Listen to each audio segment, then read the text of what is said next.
Hey everybody! Today we're going to take a look at everyone's favorite Sesame Street character, Elmo.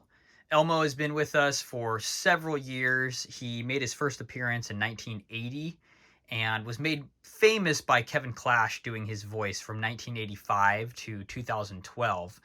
Most of the generations over the last few decades have grown up on the Kevin Clash version. Um, Elmo is one of the highest selling toys of all time, one of the most famous, recognizable characters of really everyone's childhood for the last 40 or so years. So I thought it'd be cool if we did a little comparison video on a few different versions of Elmo out there. So the typical Elmo that you're going to get nowadays is going to be this 13-inch Gund or Gund brand. This is the standard Elmo out there. You have those, kind of golf ball like eyes. Again, he's only about 13 inches, so he's not huge. Although he does have a very screen accurate plush type of fraying. It really does look like him in the show, as opposed to some of the versions out there. So I think that's a really well done likeness to his actual fur. I think the actual whole face is really well done. The nose is pretty accurate. Again, those eyes are great. The mouth has a very happy look to it, and I think it's in very good scale for, a child's plush.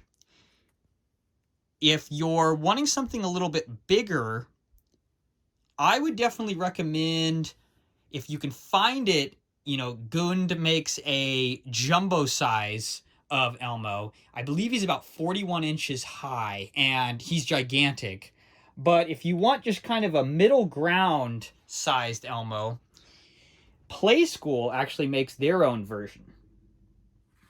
And that's this guy right here. So he is actually about 22 inches. And again, he's made by Playskool. And actually, Hasbro as well apparently has kind of a stake in this as well. So kind of interesting. Playskool and Hasbro.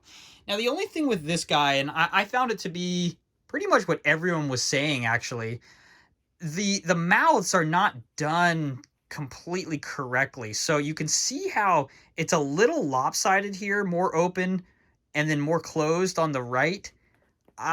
They seem to all be like that. A lot of the reviews were saying that the mouth was incorrect.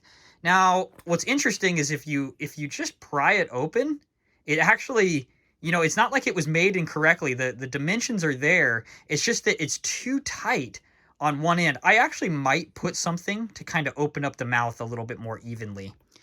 Because actually, this is probably my favorite out of all of them. Besides that mouth. As you can see, I think this guy is much more accurate, and that look is much better done. But, I really like the size of this guy. Again, he's almost twice the size of the small guy. And, he's got these same golf ball-like eyes. I grew up on the hard plastic eyes. A lot of the Elmos have plush sewn right here, so the eyes are not hard plastic, and I just think it looks really poor. It just doesn't shine, it doesn't ring like the character himself. You got to have those shiny plastic eyeballs. And I think the nose is pretty well done. If you actually look at this one versus the small version, they're extremely similar. If you do take a look at the fur, though, this one has a little bit tighter of, sewing. I think there's more per square inch. This is much lighter, and these are longer frays. And I do think this has more of a screen accurate look.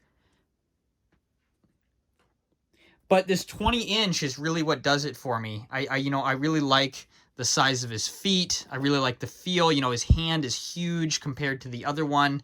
And, you know, he's just much more of a kind of a showstopper on the shelf. So again, I might pry his mouth with something, maybe stick like a toothpick in there or something, because as you can see, once you have it open like that, he looks pretty fantastic, actually.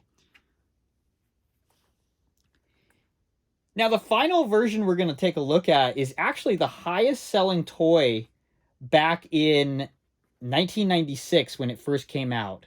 A lot of people actually blame Rosie O'Donnell. Rosie O'Donnell was very famous back in the 90s when I was a kid. And, you know, she had a talk show, actually, that I think is actually pretty good for the time, whatever you may think of Rosie. And she did a segment on the Tickle Me Elmo right back here. And a lot of people are blaming her actually for the turmoil that people went through for about a year trying to get him. There were riots, there were fights, there were huge day-long waits, and even people traveling all over the country to try to get a Tickle Me Elmo in stock. Now, I was able to actually find one mint in box, and I think that has to do with the fact that there were so many manufactured. But what I find really interesting is this actually has its original Kmart sticker. You can actually see the Kmart there. It's a little faded. With the original price of $27.99. I got this for $30. Essentially the same price it was in 1996. Almost 30 years later. So, yes, these are highly collectible. But, you know, the price is really not bad at all. I did get a deal. The seller was, you know, close by. He was actually just great with the messaging, and he accepted my offer. And, you know, he only wanted 35 in the first place. A lot of these go for about 50. But I got to say, in this condition, I think I got a total steal. Still has the original little cardboard here. You know, of course, we're not going to have any of the electronics working. But that is totally fine because I'm always kind of weary about buying plushies, especially 30 years old. This is in mint condition. Obviously kept in storage forever. Extremely clean. In fact, it's perfect. It really is. It's in perfect condition. This is the one I had as a kid, and this one has those really solid, heavy plastic. These will definitely hurt a kid if, you know, you go to bite it. As a kid, I was always trying to bite them, or if it knocks you in the teeth, or even in the head. You know, if someone hits you in the head with these eyeballs, they hurt. They're extremely solid. And, you know, if you look at this box here, you know, it's just got that classic, you know, a little rip here. That's okay. But it's got that classic look. It's just got that 90s vibe, the feel, you know, showing him with the tickles. I mean, and then on the back, you just have a real awesome display here with the kid tickling the Elmo with instructions here. Auto shutoff for longer battery life. So this took 3 AA's, and, you know, from what I'm experiencing with like a Buzz Lightyear from around this era as well, unfortunately, this is probably corroded.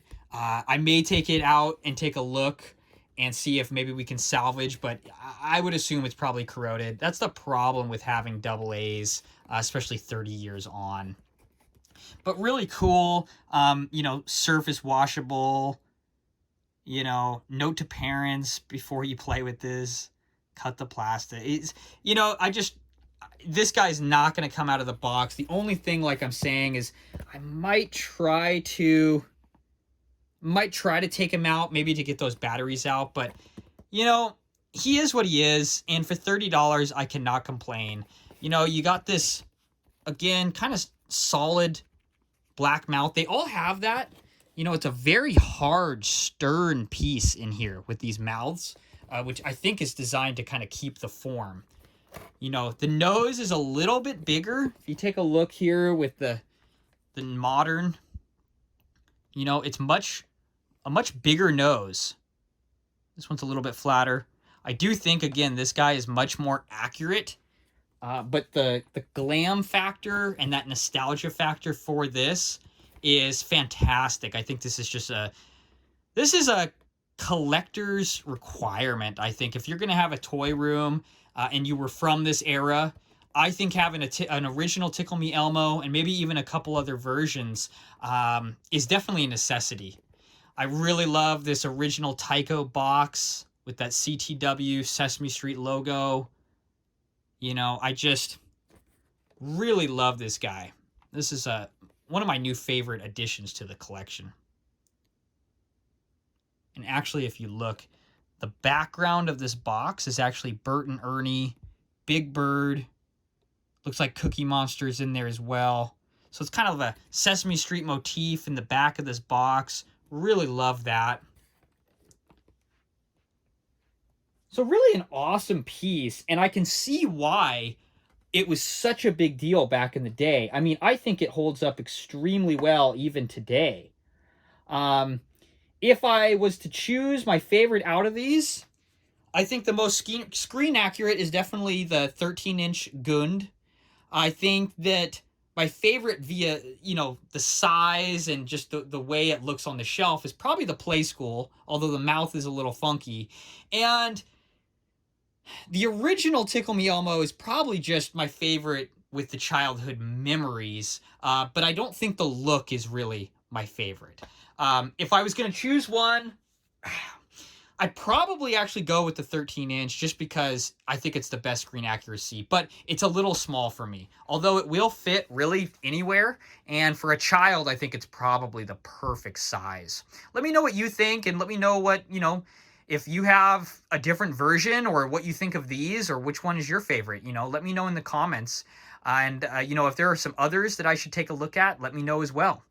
Really appreciate you guys stopping by today. And if you haven't already, please subscribe to the channel. It really helps out. And, you know, throw a thumbs up on this video, and we'll see you tomorrow.